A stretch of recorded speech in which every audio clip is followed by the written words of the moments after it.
Hi అండి, ఈరోజు వంకాయ ఎండు చేప కూర ఎలాగో చూద్దాం రండి. చాలా టేస్టీగా ఉంటుంది, చాలా బాగుంటుంది. వీటిని చందువ చేపలు అంటారండి. ఇవి పచ్చివైనా సరే ఎండువైనా చాలా రేర్ అండి దొరకడం. చాలా జిడ్డుగా కూడా ఉంటాయి ఇవి పట్టుకుంటే, ఎందుకంటే ఇందులో ఆయిల్ కంటెంట్ ఎక్కువ ఉంటుందంటండి. అది ఒమేగా 3 ఫ్యాట్ మన ఒంటికి చాలా మంచిదండి. ఉల్లిపాయ పచ్చిమిరపకాయ ముక్కల్ని బాగా నూనెలో వేపుకున్న తర్వాత, సగం వేగిన తర్వాత అండి ఇవి శుభ్రం చేసుకొని చేప ముక్కలు ఇలా ఉల్లిపాయ ముక్కలు సైడ్ కానీ మధ్యలో వేసి కూడా మనం వేపుకోవచ్చు, లేదంటే వేరేగా కూడా వేపి యాడ్ చేసుకోవచ్చు అండి.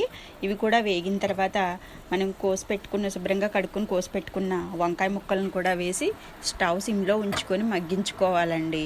మగ్గితేనే ఏ కూర అయినా చాలా బాగుంటుంది. మనం హైలో కనుక ఫ్లేమ్ పెట్టి వండితే కనుక ఆ కూర టేస్ట్ కన్నా కూడా సిమ్లో పెట్టి వండిన కూర టేస్ట్ మాత్రం చాలా బాగుంటుందండి. మీరు ట్రై చేసి చూడండి. ఇలా వేపిన తర్వాత ఇవి కాసేపటికి మగ్గుతాయండి. మగ్గిన తర్వాత ఇందులో కొంచెం పసుపు, ఉప్పు, కారం కూడా యాడ్ చేసేసుకొని మనకి సరిపడగా వాటర్ ఎంతైతే వాటర్ సరిపోతుందో, ఇవి చెట్టుకాయలు కాబట్టి మాకు తొందరగానే మగ్గిపోయిందండి. అదే మనం బయట తీసుకున్న కాయలు అయితే మనకి మగ్గడానికి టైం పడుతుంది. దాన్ని బట్టి మనం వాటర్ని వేసుకోవాలన్నమాట. బయట కాయలు అయితే కొంచెం వాటర్ ఎక్కువ పడతాయండి. వంకాయలు మనకి ఇంట్లో చెట్లో పెరట్లో కనుక కాస్తే చెట్టుకి వాటర్ తక్కువ పడుతుంది. మనకి సరిపడగా వాటర్ వేసుకొని మూత పెట్టుకోవాలండి. మూత పెట్టిన తర్వాత స్టవ్ హై ఫ్లేమ్లో ఉంచండి, అది ఉడుకుతుంది. తర్వాత ఇదిగోండి ఉడికి ఇలా ఉంటుంది కూర అయితే. దగ్గరికి అయిన తర్వాత మనం ముక్కలు ఉన్న వైపు అయితే కదపకుండా జాగ్రత్తగా అయితే ముక్కలు సర్వ్ చేసుకోవాల్సి ఉంటుంది. నేనైతే ఇందులో 2 ముక్కలే వేశాను, ఎందుకంటే మా ఇంట్లో నేను మా ఆయన మాత్రమే తింటాం, మా పిల్లలు తినరండి.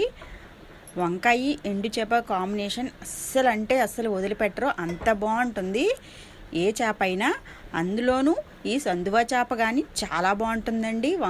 వంకాయ కానీ బీరకాయ కానీ కాంబినేషన్లో చాలా అంటే చాలా టేస్ట్గా ఉంటుంది. ఇవి చెట్టుకు కాసిన వంకాయలు అవ్వడం వల్ల ఇలా పట్టుకుంటే మ్యాష్ అవుతుందండి. కలుపుకుంటుంటేనే మనకి ముక్క అన్నంలో కలిసిపోతుంది. తక్కువ వాటర్తో వండినా సరే చాలా బాగుంటుందన్నమాట.